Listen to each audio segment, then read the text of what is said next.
Hi there. Welcome to Shrewd Wife Life. I'm Lillian.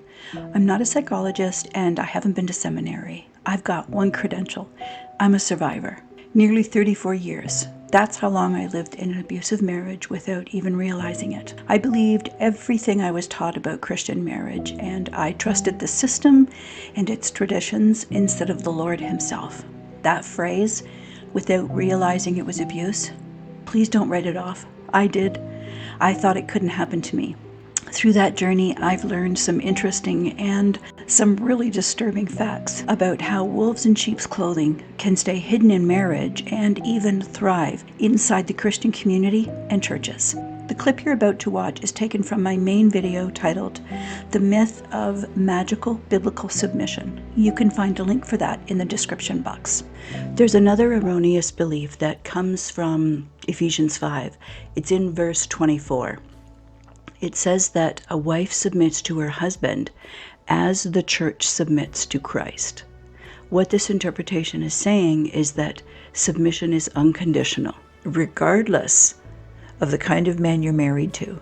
No matter how he sins against others and you, no matter what the quality is of his relationship with God, the wife is commanded to submit to him.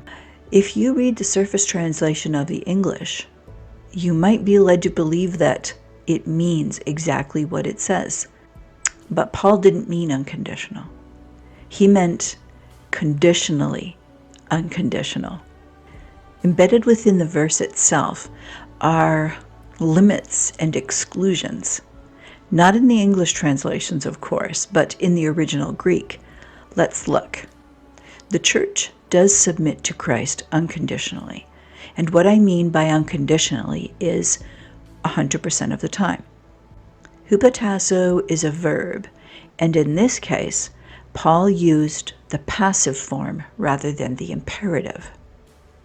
This is important for us to understand God's intention for submission and how it's to be fleshed out in marriage. A verb written in the imperative form would make it a command, like I described earlier. If it was written in the imperative form, then for sure, unconditional, 100% all the time.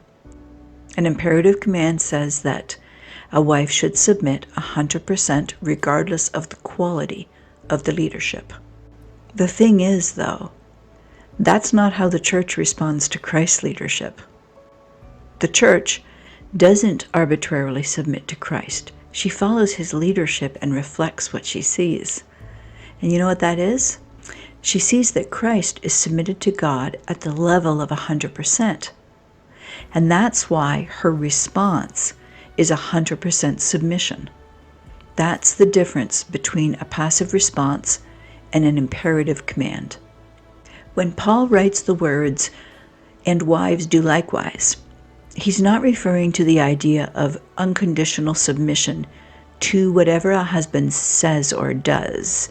He doesn't mean that you're commanded to submit 100%. If that's what he meant, he would have changed the verb form. Instead of writing to both in the passive form, he would have switched from the passive form to the imperative form when he switched from addressing the church to addressing wives. But he didn't do that.